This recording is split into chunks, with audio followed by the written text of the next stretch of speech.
So I think we can all agree that this is the best 20 minutes of this movie. It's the only part I remember. Yeah. Finally, the trees. Yes, the bamboo trees are here. I'm like, yay, I know this part.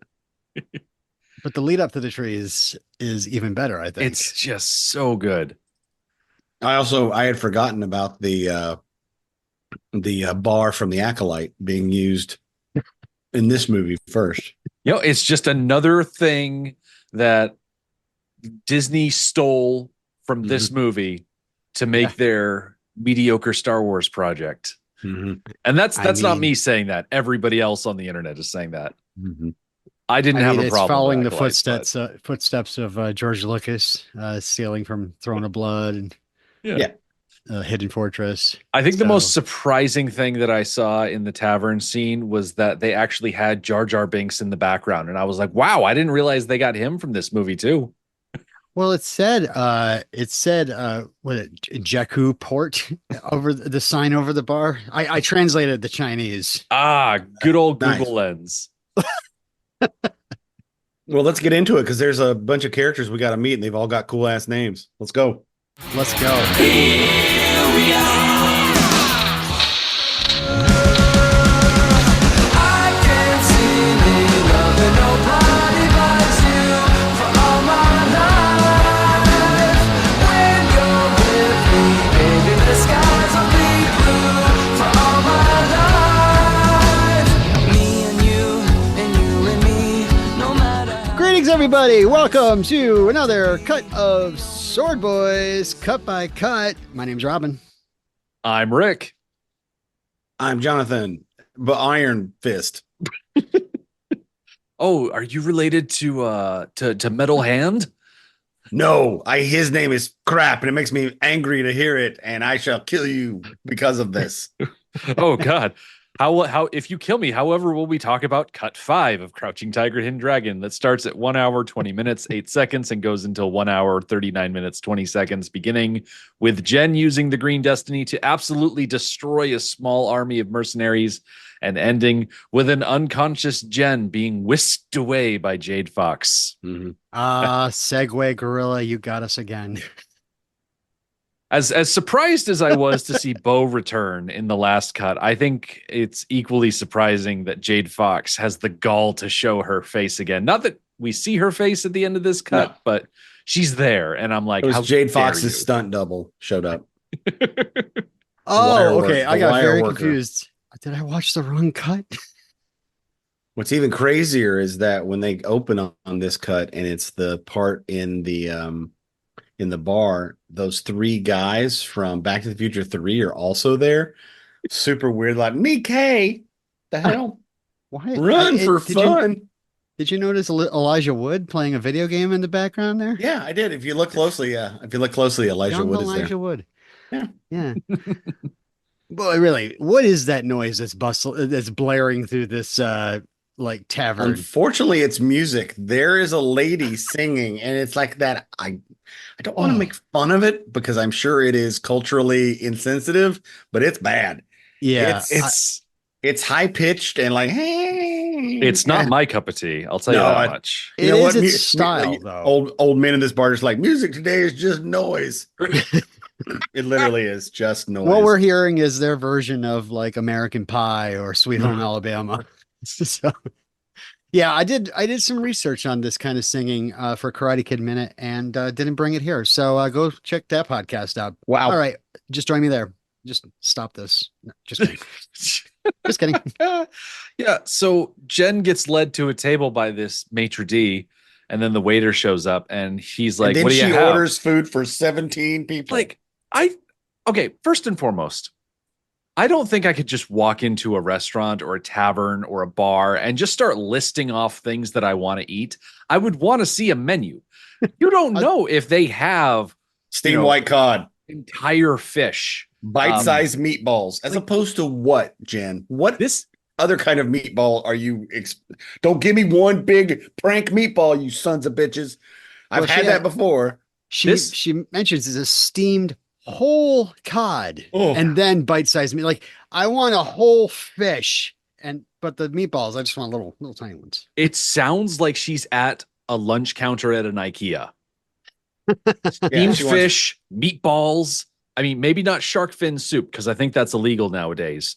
Sure. But even so, I could see her walking away with a tray and then sitting, I think I'm going to go look at the Flingelflorb because I need a new bookcase or something like that. And then some mixed vegetables and then a nice glass of warm wine. That's like, Mm. they don't have Mm. refrigerators. Is there any other wine that she could get? Yeah, where do you think we are?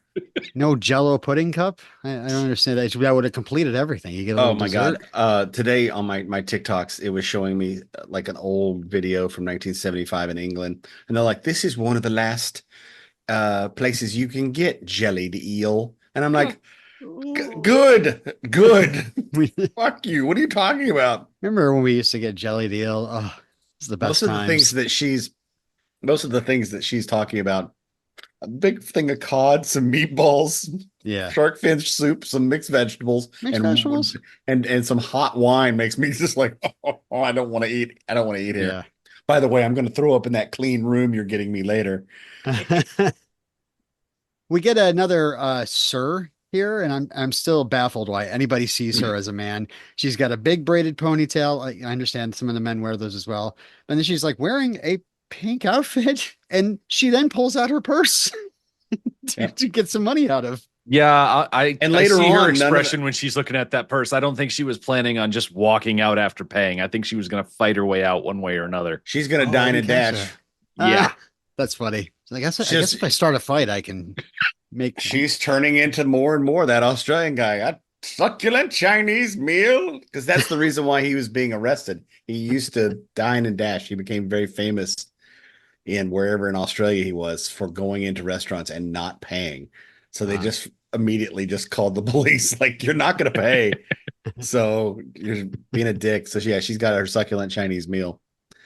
And the one thing that was weird to me that like they keep calling her him. And then later on when the guys show up, the B squad shows up and they're like, oh, him. But then later when Chow Yun Fat and everybody else is sitting there and they're talking to the group, they keep calling her, and none of them go, buh. Like Oh, there's wow. there's never a, like, you guys didn't only get beat up by a man, you also got beat up by a woman. So Well, she reveals that she's a woman when they ask her who she is. And then she's like, I'm the sword goddess. And it's like, all right, well, I guess we're being beaten up by a chick now. but half of them were already unconscious. So they probably like, what did she say? Did she say she was the sword goddess? So yeah, this group of, are they like Wudon, like groupies? Like they're not Wudon. Yeah, I was gonna say they're not right? Wudon. No, they're Jianghu underworld guys. Okay. They're just they're going out. What is it? Singing songs and picking fights and fighting around the world, or whatever this South Park reference that I'm trying to make is. They're just out building a name for themselves, like Iron Arm Me. And They have such good names. Every one of them, and I don't know all their names because they all have fucking cool ass names. yeah. But Iron Arm Me, Blind Saber. one sits down in quite possibly the weirdest way possible. He's just like, I'm incredibly buff. He invented man spreading. Oh, he man spreads the shit out of that chair. Oh, Iron Arm, when we find out why he's called that, because he's got a little something up his sleeve. Yeah, but That's that's some not gauntlet. He wears when she- iron around his arm. Yeah, when she makes fun of him for that, I was like, oh, I don't think he's trying to hide it. I don't think it's like, oh no, these are actually my arms. They're super hard. No, He seems like he was caught, and the other Oh. I do remember some other of his buddies kind of looking at him like, what the? you never notice his upper just 3 inches higher on his arm. He's never accidentally shown you his arm. That's the iron. Yeah, that's the iron. So they basically come in as a D&D party. They've got a couple of brawlers, looks like one guy's got a giant staff. I feel like he's the one that's going to be doing some ranged attacks on them. We got I hopefully one's a pumpkin healer. clubs. Pumpkin clubs, very good. Yeah, it's like this place is like a prison yard. Like these guys are like, oh, the toughest person is where? We'll go find them and see if we can beat them up. And then Look, we'll be that's the toughest. way you get the best whole cod is you walk in and you beat up the smallest girl you can find there first. Are Yep. those Pocky sticks in front of her? Or because I think that's food. They're on Yeah, everyone's table. that's the Chinese equivalent of the bowl of pretzels at the bar.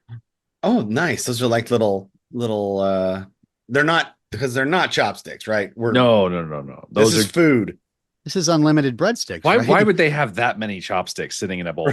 Here's 38 chopsticks. You in know, a bowl. that's probably exactly what they are, and we just think they're breadsticks.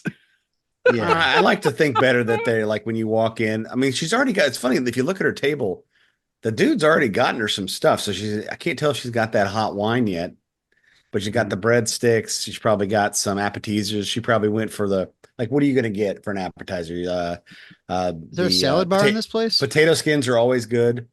I hate a salad bar because it always smells like raw onion, no matter Yeah, what's on it. And the blue cheese dressing. Whoa. Yeah. Whoa. Plus, you always get that one person that's like purposely leaning underneath the sneeze guard. You're like, dude, come on. Do you guys eat anything with 2 feet, by the way? Oh, I love eating stuff with 2 feet. I eat chicken all the time. Yeah. Actually, yeah. The Man. Flying Saber steps forward and he's like, "Are you related to Southern Crane?" And she's like, "Southern Duck? No."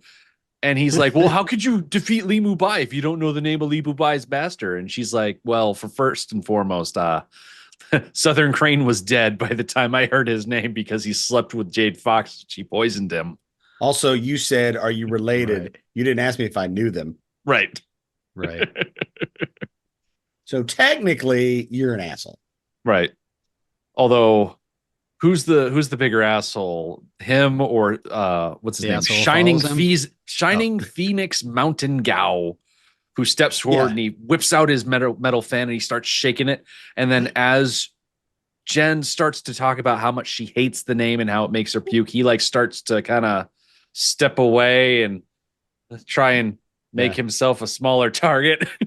I wrote in my notes, trembling battle fan Gao.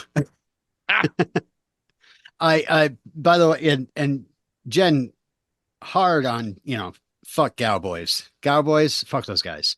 But I did look up Gao. It made sense to me later in the cut why she hates that name, because I was just like, why does she hate that name? And Gao actually means careless in Mandarin, Oh, which is kind of funny that if he's named careless, I don't know. And speaking of translation, when we see trembling battle fan Gao get knocked out into the street, we see the sign over the building, and I did do a Google lens, and it says it translates to Lu Jingyu, which I'm just assuming this is Lu's place, yeah. Eat it, lose. Eat it, Lu's. Is there a name? Because we're about to meet yet another person, Flying Saber. When after she one arm fights, she matrix fights Iron Arm, and then she knocks him off the railing. So the fight has begun, and then Flying Saber says you have great technique, but he's holding basically a sword with daddy issues. It's just pierced all over it. It's got piercings and earrings all over it. That's just bad. It's just bad parenting. It's a classic Chinese ring sword. We talked about ring swords a little bit back during the nighttime fight with Did Jade one of them Fox. have the one that's jingly? Yeah, Bo had a ring sword on the end of a pole, and it was just as jingly. We didn't get to hear it jingle as much because there was actual competent fighting happening, as opposed to all of this bumbling. I do want to call out, since we're looking at what's his name, Flying Sword or whatever it is, Flying Saber. Flying Saber. Next to Flying Saber is a dude who's just holding an abacus. Yep. But if you look even further to the left, there's a Hawk the Slayer cousin. Yeah, there's a fist. He's got like a fist, like stick, but the stick has a stick. The fist has a stick in it, so I can't tell if it's like a chopping stick or. I want a movie about these guys. Right. They're awesome. They're all kind of gross and fat and out of shape, and it's just weird. It's like this. Is this fantasy football for this era? The ring sword, that's actually the one that doesn't when like Jen fights them at first with the sheathed sword, which is interesting. And then she pulls the sword out and she cuts those edges right off the sword. Yeah, she's like, ding, yep, because the green destiny is able to. It's a lightsaber. Yeah. Well, it's not going to be able to stand up to the abacus or math, I don't think. But you get if there's anything, you can count on that guy. Come on, Robin. You're better Sorry. than that. Sorry. So, what do we think about fighting with a sword in a scabbard? Like, is because She's trying not to kill these people. She's not killing anybody in this scene. Yeah, it's then not she pulls until the scabbard out. Or does she? I mean, killing. She's hurting them. Yeah, she's definitely hurting them. She's knocking them off 2-story buildings and out the front of doors. That's going to hurt them, but she's not trying to kill them. Yeah. But here's my question: what is their beef with her? What is the point of this argument other than her trash talking? Again, I feel like they're like Wudon, like fanboys. Yeah, it's definitely that with the added addition of, oh, this is someone who's younger than us, who's smaller than us, that is not showing us due deference. Like, we're a bunch of big tough guys and we're here with our weapons and we're gonna throw our weight around and try and show how tough we are. And if she's being so dismissive, we can't let that stand, because if we let her walk all over us, everyone is going to want to walk all over us. And I love in the next scene, we don't have to skip that, but they do say like, oh, we politely asked for and the way Iron Arm just like introduces himself is, I heard a true master has arrived. I've come to seek a lesson. And well, he got taught a lesson, all right. Yeah. But it wasn't like he was like politely like, let's just try our skills at each other in a friendly way. It was more like, are you kidding me? Don't talk to me like this. And then they're just, egos. Yeah. And I feel like she's acting a bit like an a-hole too. I mean, especially now that we're thinking, oh, she might be trying to dine and dash. So she's like, well, I'll get into a fight and nobody will question me as I destroy this entire building.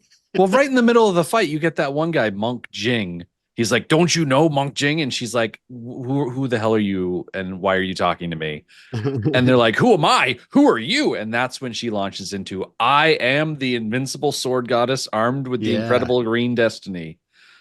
And it made me think back to the early days of the internet when everybody was like, maybe like in their early to late teens, and they were picking their screen names out for the first time. And everything was like, Dark Cloud Sephiroth XXX69 or something like that. How cringy that all feels nowadays. Oh yeah, to this day, my first EverQuest 2 character's name was Stellar Claw, which is such a great name.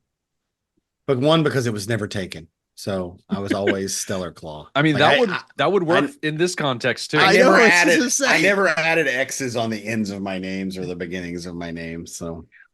That was the heyday when you didn't have to add the numbers and the X's and all of the little flourishes. It could just be the straight up stuff.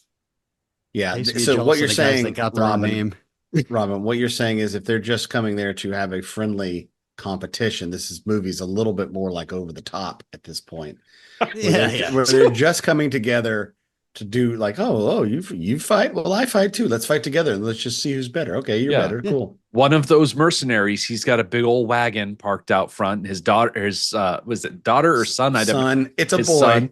Yeah, and he's gonna take his like Chinese baseball hat and like turn it around backwards. Yes. And I love one of those, like, I love a nice huge action scene, and then it just ends in silence, and you wait a second, and then something collapses. I don't think this movie invented that bit, but I love that bit.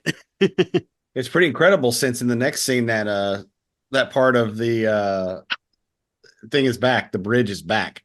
Oh, it is. By the time they get back to the scene, I feel the feeling they destroyed this after, like they shot this second, and they destroyed the shit out of it.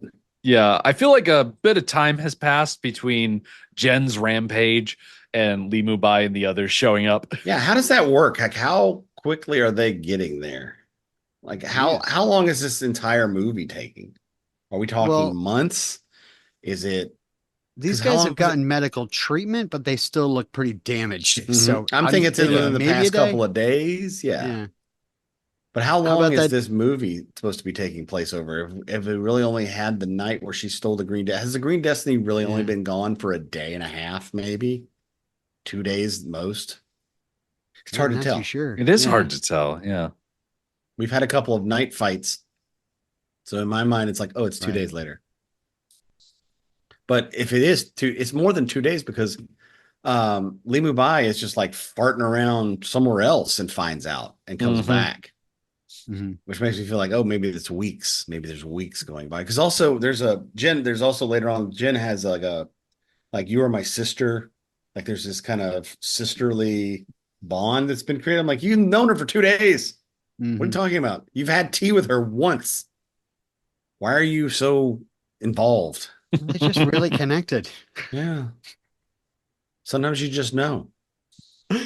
I love this poor dude, by the way. These beat up guys. The one dude with this just like a big scarf wrapped around his neck with two boards, just keeping his head in place. Just looks so miserable. I do appreciate how he asks, "Who is this gal anyway?" And Shu Lien's like, "It's her husband." And everybody in the tavern's like, "Oh yeah, that makes a lot of sense now." Yeah, we And we again, kinda get nobody's where- yeah. like Jonathan was saying, like, nobody says like, "What do you mean her husband? What are you talking about?" I love we didn't talk about the guy in the front whose beard has been cut off completely from right here. There's an old man whose beard has completely been sheared off. Yeah. Well, I don't remember that in the fight, but at some point she sheared off his My God. beard, which is pretty great. This tavern fight is so fast and the cuts are so quick. It stands in stark contrast to the fight scene that we're going to see later on in this Mhm. cut. It's almost like a Power Rangers type feel to it, where they're just going full on for action's sake, not really worrying about the particular techniques that are being used by the fighters. Also, Rick, you're wrong again. Bo is back. He's in the background. Yeah. Wait, we I saw already him. established that Bo was back last cut, and I was the one who said he's going to be hanging out in the background for the rest of the movie. No. I believe you said you will never see him again. That was I like s- cut 2. Yeah, and then I said in the cut where he showed up again that I was wrong. You I've can see already that been he's- shamed for this. You he's the can't one shame me really- again. He's the most important person in the scene, though. Like He he's the is. guy that's back there pulling the strings. Like he's letting Lee and Shu Lien talk. I but really he's wish listening. he was That's important. snacking down on a pretzel stick. I really wish he was just back there just like I. What'd be really funny is if he was snacking on it and then someone came over and be like, "Sir, that's a chopstick. You're not supposed to be eating those." And he's like, "Oh, I know." And then he just kept chewing on it. Just really At the- committing to it. At the end of this scene, I really wish that with them sitting there at the table with their little drinks of, I guess, tea or hot wine, that are like sitting there. I really wish right before they left, the waiter walks over with one whole cod and they're like, wrap it up. Like, we don't have time. We've got to get going. And then they walk out of the tavern and it's this big like tinfoil swan. They walk out, and then after they leave, the table they were sitting at collapses for no reason. It just collapses. You're right, Well, if though. At it- the end of the scene, you can actually see the bridges. It's back up, and It's everybody- back, there's and I a was whole like, bunch wait. of people are standing on it. Look, it's been a while. It's been I mean, yeah, these guys are messed up. So it's been a day. They gotta check that thing for weight yeah. requirements. Well, if they got a bunch of leftovers, that explains why Lee Mu Bai is like, "Hey, Shu Lien, you should go back to your headquarters and we'll hang out there." Meanwhile, hands her the giant tinfoil goose. Put this on ice or something. And they're like, ice? What are you talking about? It's 1820 or 60 or whatever the hell it is. And Oh, we're I in wrote it. China. At the end of the Gosh. scene, I just wrote, "Now kiss." I know, Hey, right? yes. Just Oh, kiss. I want their little hands to touch so often in this movie, Yeah. and they never do. And Mhm. Ang Lee and Tim Squires, they love letting a scene they love letting a shot just hang a little bit longer than you think it should. Oh, well, this whole next scene is that. Yeah. Is Uh, that- I mean, I mean, this whole scene is there's no music to this fight scene. There's no. I mean, it's barely a fight scene, but they are hitting swords, so that it ticks boxes. yeah. But how And- gorgeous are the landscape shots? Oh my god! Oh Yeah. it's so Like- sad. These are just AI paintings that have been created. I guess. Hey, I've been to Epcot in Disney World, and Mhm. I've seen the 360-degree exploring China movie. So like these are, I feel, pretty good representations of the tree-covered mountains that you find in China. And I think this movie does a really good job of highlighting those. It's strange. It's like disguised. It's actually one location disguised. Literally, they actually shot this on the moon of Endor to represent China. Yeah, They do that a lot. Sometimes it doubles as China. So does British Columbia. Yeah. A lot of times. Yeah. This set though is so great because we saw at the beginning of the movie where she was, and in that scene, I thought she was in a restaurant and or like another place. Now I know that's her house. And they fight her house. Very odd. As you walk in, a lot of people have a lobby. Instead, she has a fighting mat, Kumite style, like a blood sport mat. Yeah, it's a waiting. security company. You gotta your guys gotta be ready to throw down. And there's tons of weapons on the left and the right side, which if this was an MMO, shit would be going down. Yeah. Mhm. There'd be a lot of people dueling all the time, just walking in and dueling. I love that she walks up to the old lady. Oh, they talk Mrs. up- Wu. She's Yeah. great. I love how Shu Lien's like, hey, make up Li Mu Bai's room. He's going to be staying with us tonight. And Mrs. Wu lights up. And the way, like, as she's tottering off, she looks back at Shu Lien. She's got this look on her face like, you can tell that her and Sir T are definitely in the same boat, like shipping her and Li Mu Bai together. I'll go make up a separate room, or should I? Wink, wink. All right. Question: Shu Lien, great boss or terrible boss? Okay. Pros: she's concerned about your family and is barely around. Cons: she does unannounced pop-ins and she's barely around.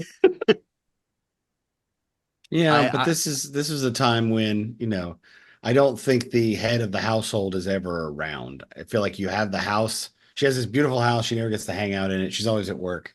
Mhm. I thought this was like Sun Security, though. I thought this Yeah, was this like is the headquarters. This is not like her headquarters. It's house. also it's also her house. That's her house. This is her house. This is her house. She Maybe she's pioneered got, work like, a- from home. Yeah. Maybe she's got a bedroom in the back. She's got a 4-day work week. They are progressive. I did do the Google Lens on the altar, and it says the spiritual place of my husband Meng Shu. Ugh, you So, gotta let that go. Yeah. That's Yeah. just keeping her from boning down.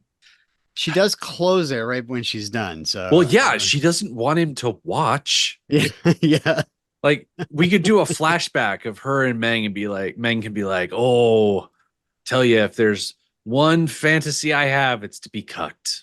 I hope someday, even if I'm dead and I just exist as a ghost, I want to sit in the chair in a corner of a room and just watch you and another man, maybe Li Mu Bai, just going at it. That would be my Yeah. greatest wish. Just keep my ashes at least somewhere, like maybe like a tooth. Just kind of have a tooth and some ashes, just to be near all that sexual heat. I just want Can to point out that Can we you put some succeeded. Mr. Potato Head googly eyes in it so at least I have some sort of something? I just want to point out that we've successfully talked about Meng Silu being cucked and Skeletor hasn't shown up. I think we finally have kept him away Oh. long enough that he's not going to interrupt Broke again. it away. This next shot reminds me of a Paul Wes Anderson shot of like it's like some quirky little they're in some quirky little place because this next shot of what's her face Jen when she's Mhm. down in the courtyard and from above it just reminds me like she looks up she's like sister Shu Lien and it just reminded me I'm like oh this is like a fun little like this little hotel Yeah. little quirky. She was down there with a boombox, and instead of Peter Gabriel, it'd be playing. Robin, That's did you Did I did call you him turn Paul original Wes sound Anderson? on? Did I call him Paul Wes Anderson? No. I turned it off. All It's right. off. Yeah. If Did I get cut out? yeah, your little singing rendition got cut off halfway through. Oh, Good. people are gonna miss that. Well, that's okay. They also missed me calling him Paul Wes Anderson. Yeah. And instead of Paul W.S. Anderson, who's another director And I meant Wes Anderson. Let me see if it works now. Whoa, Well, that worked fine. That Okay, worked good. out. All right. I wonder what the edit that difference is. No. I wonder what the difference is. God. So anyway, they're having a girls' night. They're Oh my doing gosh. their hair together. This is the scene that should have happened so much earlier in this movie because Yeah. Jen needed to get told off.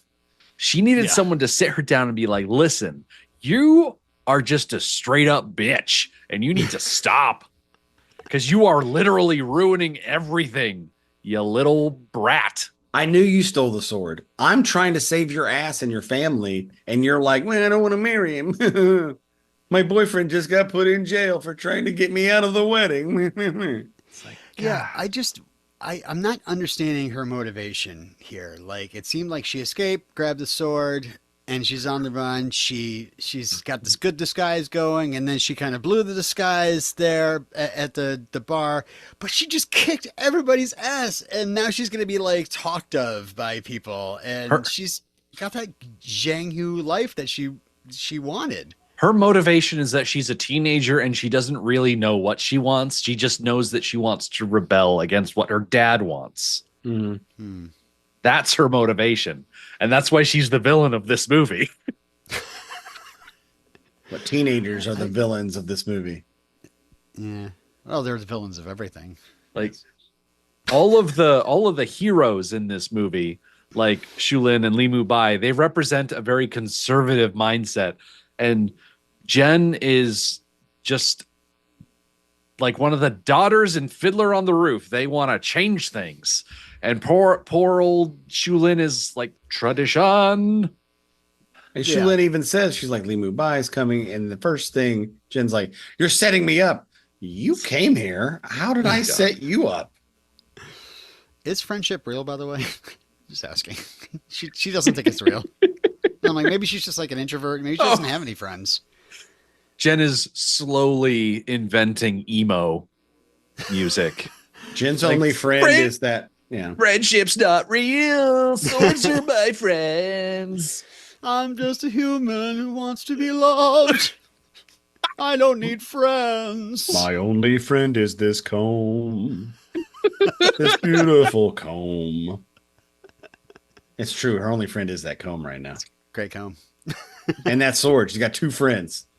One's a wiggler, and the other's the comb. So, and then Rick, you get what you've always wanted. You get a swords fight breakdown. Yes. This scene is the reason why I picked this movie. Awesome scene. Yeah. Everybody thinks of the tree scene that's coming up after this, but just the fact that you've got Jen on one side with this super powerful sword versus Shu Lien and all of her experience as a fighter and ability with these different weapons. It is amazing, especially since the whole thing starts off with Jen dropping into the training yard and taking on 4 guys at once before Shu Lien walks out and she's like, everybody leave.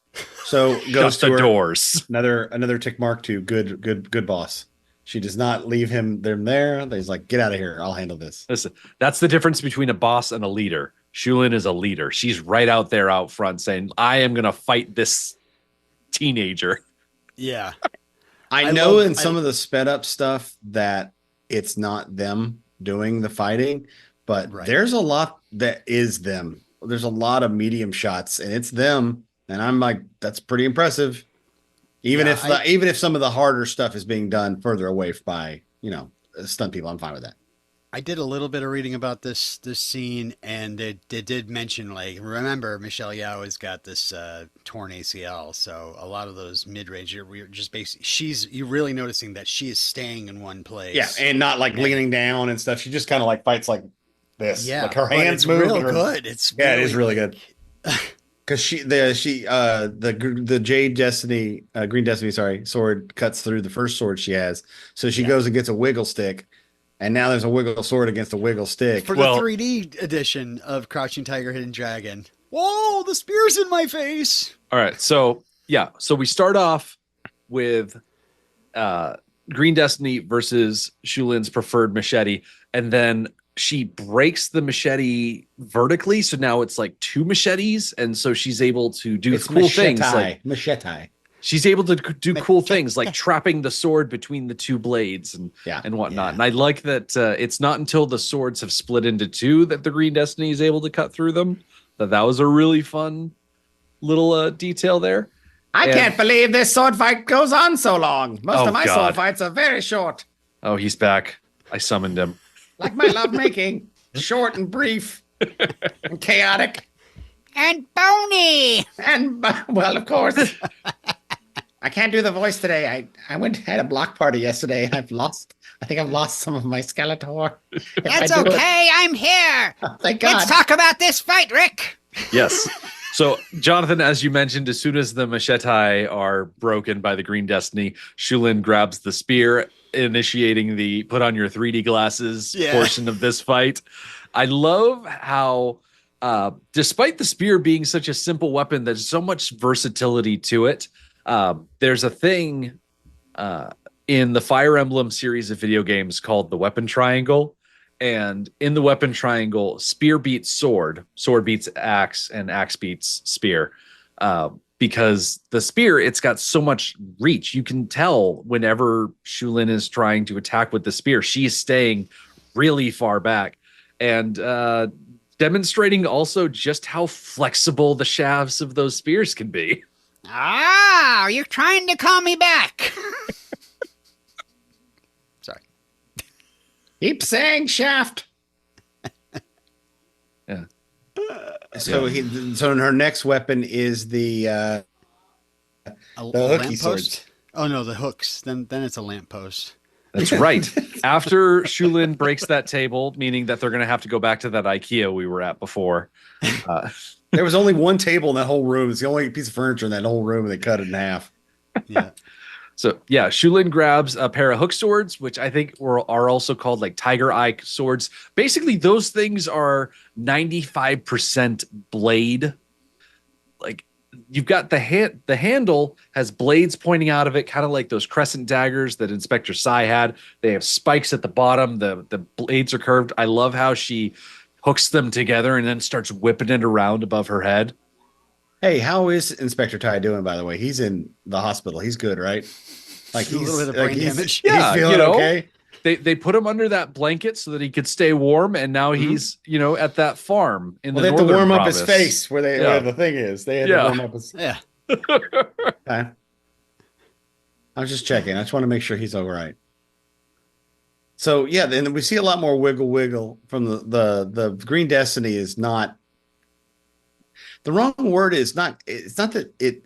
See, I thought the movie was going to be that you can't control the sword unless you have some sort of, Kung Fu Panda inner peace thing going on. But they don't. It's not really an issue at this point. Nope. But I want it to be. I want her to like be good with it, but it keeps wobbling in her hand. Like they show it once where it's wiggling when she's like standing still. But I wanted it to always wiggle, except in the hands of Li Mu Bai, where he like. Kind of like when he stands on that tree here in a few minutes, like she's like moving around on the tree. And he's just literally like, I'm good. I can just literally just sway back and forth with the tree and I'm all good. So I want to see, I guess you came up with this cool thing that it does, that it wiggles, but you're not actually paying it off for me at this point. I kind of want it to pay off. So hopefully in the next cut, it'll pay off in the last cut. Huh? Well, speaking of why Jen's hand is trembling, when Shu Lien tries to use the monk's spade and it turns out to be too heavy or off balance for her, she grabs something that the Chinese weapon Wikipedia page told me that this bronze-looking bar that she's using is just a Chinese whip. It's a hard whip. I thought it was because it's not flexible, but it's a big old brass bar. According to what I was reading, the average length of these things are about 35 inches, and they usually weigh about 15 to 18 pounds. Tell me about the average length of things, Rick. Talk slower. But as Shu Lien is wailing on the floor tiles and destroying more furniture, she's not Jen is trying to block these attacks, and that's where we see that Jen's hand is kind of starting to tremble a bit because she's getting worn down by this onslaught of attacks. And do you think Jen would be better if she wasn't wearing a giant burlap sack as her costume? Do you think she would be better and more nimble? she was wearing something more athletic, is what you're saying? Yeah, something like she had her ninja outfit. She looked cool. I don't know. Right now she looks like a sack of potatoes with a sword trying to fight. So yeah, she basically cuts through every one of these weapons. She does like the cool move, and like the bronze stick is cut in half, and every time then once the bronze stick is cut in half, then Jen says to Shu Lien, "Pick another weapon. I'll wait." And Shu Lien pulls out a sword because, like she said back in cut 1, certain moves call for a sword, and then we get the proper, what is it, Jian versus Jian fight. And then she looks into her eyes and says, "Only a ninja can kill a ninja." That's a callback to a Patreon. Our patrons will appreciate that. Yes. Go get patreon.com/Swordboys. And I do dig that, Jen has broken a few weapons of Shu Lien's already. So I think in this last plan of attack, she's like, all right, she's definitely going to break this sword too, but I'm going to make sure that part of it will end up where it needs to be. Hell yeah. It's just the best way to end the fight because Shu Lien doesn't necessarily want to kill Jen, even though Mrs. Wu is like hiding in the background, looking through the door, be like, yeah, murder her. She's terrible. Kill her. But she killed my favorite table. Kill her. Yeah. I just love that move where it ends the fight instantly. And then Jen is such a petulant little child. She takes a swipe at Shu Lien's arm. And then out of nowhere, Li Mu Bai shows up. Oh man, that's his favorite move, to just drop in out of nowhere. He's like, "Hello there." Yeah. He drops in and hello there. He's the king of hello there. He's done that this entire movie. I almost feel like did they not have him for the full? Is he Sean Connery his way through this movie? I only am there for a week, so let's go around my drinking schedule. Yeah. He shows up and he's like, "Stop it. You don't deserve the green destiny." Oh yeah, he says that to her, and then she says what I say every day. It's my soul. Jen is my spirit animal. Not another lecture. On guard. That's basically how I live my life. It's like, don't talk to me about shit. I'm gonna fight you. I don't care. Yeah. And so she comes in to fight him, and he's kind of like, all right, and we'll settle this. But he's like, all right, I'll fight you. And then she flies away. Yeah, she flies away, and they skip across what I'm only assuming is Shu Lien's like Olympic-sized swimming pool. Shu Lien needs to clean up it looks like Beirut. Yeah. You need to clean up your house, Shu Lien. This is actually gross. North Van. No, this is North Vancouver here. I like that they can jump and they have a little bit of control over the gravity. But to see them literally just fly out, like they just have flight. So it's why aren't they flying all the time? Why are they taking horses? I would never walk. Yeah.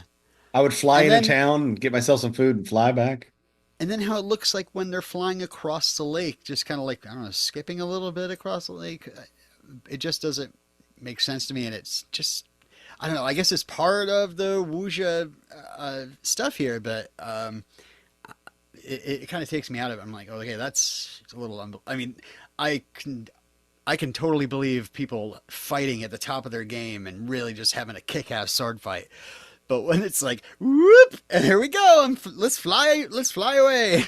And then it's like, I don't know, Superman versus Nuclear Man, Whoa. Yep. But at least we finally get to the bamboo fight scene. We're finally at it. Here are the trees. It's the only one I remember. Is there another one? Does the last cut have a bamboo fight scene? This is the only bamboo fight in the whole movie, and it's easily the most iconic scene. There's so much Berenstain Bears stuff going on right now because I have some Mandela effect. In my mind, a lot of more stuff happens in the wooded area, but I think I'm actually getting it confused with Shang-Chi. I seriously do because one, it's the same actress. Yeah. And they're in a glade of bamboo at one point. I'm kind of like, is is my brain like filling in the holes of this with, Shang-Chi and some others and other movies. But it's so beautiful. We talked about it before. There's no score. It's just Lee Mu Bai dressed like a giant floating baby. It's like fly because his robe is ridiculously long. He looks like a ghost. He looks like a ghost. And every time he lands on stuff, you notice they're definitely trying to show you she's angry and not in control, and she hits the trees, and whereas he just kind of like he's always swaying with the tree, and just he has this balance. Yeah, he does. Again, this is more of me going, why does this work this way? But like, I'm like, the trees couldn't hold them up like that, so they're still flying. And then I'm like, then I just thought maybe they have like this special like Wudon authorized anti-grav boot or boots, I don't know, just workshopping something. Come back to me. They fight. I like this move where Lee Mu Bai kind of does this cool move where he takes her sword and kind of flicks it like this and knocks her backwards. He's his and also he does one of these too. One of these where he goes toward her, like he's like holding his sword and does kind of a fun little whirl. I really like this fight. It's so, and then it goes into a music video, and then it's like a Nestle's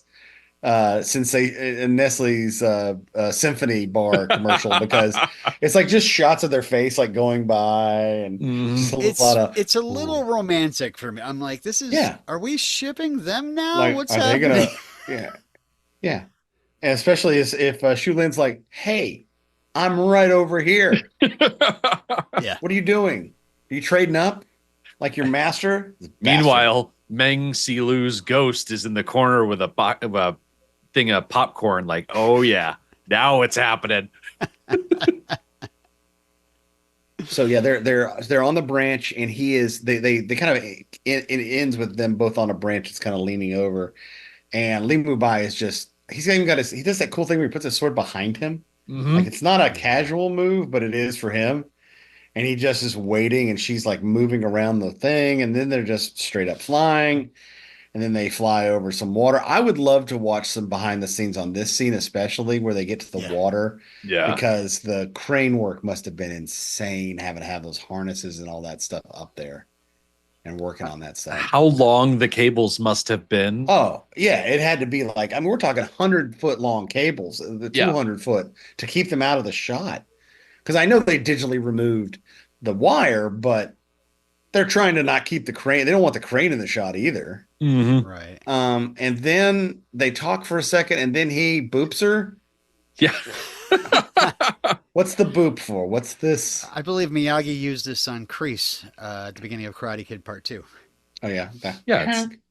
Honk honk. Something with the chakras, right? He's like poking her third eye or something like that. Yeah.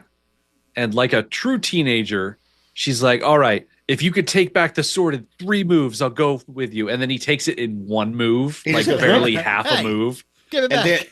And then throws it into the water, and she goes diving and flying for it. Nice scene, beautiful scene. She goes, Lady in the Lake vibes here. Oh yeah, I definitely had a Lady in the Lake. Some watery talk gives you a sword. But she does get her hands on the sword. It goes down into the water and it shoots right down towards the bottom, and she seems to be flailing after it. But then when you see her, that was a weird edit. Floating in the water, she's got the sword. That's a weird shot where she's like face down in the water with the sword. Like they didn't kind of show her struggling. Yeah. So I was kind of like, oh, did Jade Fox save her life, or was that just a bad? I mean, like they couldn't have a real human being be picked up by, so they just put a dummy in the water. Yeah. Oh, see, and I we're thought like, that was low. That came in and grabbed her. I thought it was low. I thought it was low. I'm ready to get low over here. Low? It's Jade. Okay. He's sitting on his hands, twiddling his thumbs in Wudon Mountain. He doesn't know what's going on. All right. See, But yeah, like I said, Jade Fox showing her face again. Oh, she should be long gone by now. She's nothing but trouble. So she knew where they were the whole time. That's what this is implying. She followed them up there because is she following the sword, or is she following Lee Mu Bai? because Li Mu Bai kind of hello there's himself into the scene. Is she Mhm. and she wasn't there before? Is she following Li Mu Bai and not the ladies? This it's just so many of these scenes. It seems like at least 3 characters are in a nearby tree, just watching and waiting Yeah. to jump in with their stuff. I really feel like I should call to attention that at the beginning of this cut, I was picking on these locals for thinking that she's a guy when she's a girl, Mhm. and I'm going to finish this cut mistaking Jade Fox for Low. I don't know. There's irony right there. There's, Iron Arm. Well, Low doesn't unfortunately have the flying ability. So that Yeah. we've I seen. don't know who's flying. Also, that figure that is not wearing a funny hat. Low doesn't have access to hats. No, Low wears the funny hats. Jade Fox, when she wears a hat, she wears the big saucepan hat. I'm sure that hat has a name. It's not saucepan. There's no way it's saucepan. Why not? I mean, you get a stovepipe top hat, right? Why not a I- saucepan hat? Again, would have been better if Jim was in the water and she comes up with a sword and with a whole cod. And it's just like, finally. Finally. And then she looks at the cod and realizes it has 2 legs, and she's like, God Damn damn it! Ah, And the next scene is Jade Fox holding a bowl of small meatballs. And she's just like, thank She you. can hold my balls anytime she'd like. Oh my God. God. Skeletor, no. We're never getting rid of him, are we? Nope. Nope. Him and Clompy and Sean Connery, they're always going to be around. Every movie is a part of our rich tapestry of characters. So That's why when people start listening to the podcast, they can't just pop in on a movie they enjoy. They got to go all the way back to the beginning. I think sexy Skeletor speaks for himself. I don't think you have to worry about that. So yeah, okay. So this cut ends here. Yep. I'm sorry, Rick. There's a lot of movie left, and I don't know what's going to happen. That's the only part of the movie I knew was happening. So I have no idea. I thought this was the end of the movie. As I say, we don't really repeat the have joke. like a full cut for the next episode. It's more like 2/3 of a cut because the end credits take up quite a long time. So Does this literally end where like next scene, the Jade Fox accidentally trips and falls on the green sword and it's just over and that's the end of the movie and you're like, oh shit. oh man, it's about as dumb as that. Oh. All So right.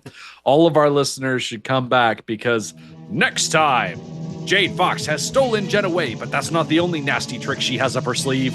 When Li Mu Bai, Shu Lien, and Bo arrive, she springs her poison trap and delivers a devastating sting. Jen tries to mix up an antidote, but she is too late, and Shu Lien is left alone once again. Bo returns the Green Destiny to Sir T, and Jen travels to Wudon to reunite with Lo. Our high-flying adventure concludes in Cut 6 of Crouching Tiger, Hidden Dragon. I can't believe we've gotten through this entire movie. I know, right? It's actually flown by for as little. It's funny that every cut has had a fight scene, but this was like the best fight scene. So far. Absolutely, this was the best. So if you've never watched this movie, only watch this 20 minutes and you'll be fine. Speaking of watching great movies with swords, go to our Patreon. By the time this is out, it's already been out probably for a month, if not more. You can go watch our take on Ninja 3, The Domination, an amazing Golan Globus canon film. Please, if you want to see real sword fighting, you got to go watch Ninja 3, The Domination.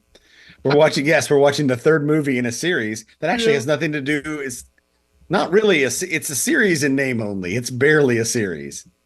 It's 3 movies that were made about ninjas, and it's awesome. And so It's surprisingly sword centric. Like a lot It's- is based on a sword. it's very sword centric. And you can find that at patreon.com/swordboys. And it's also got all of our links to all of our socials and things there as well.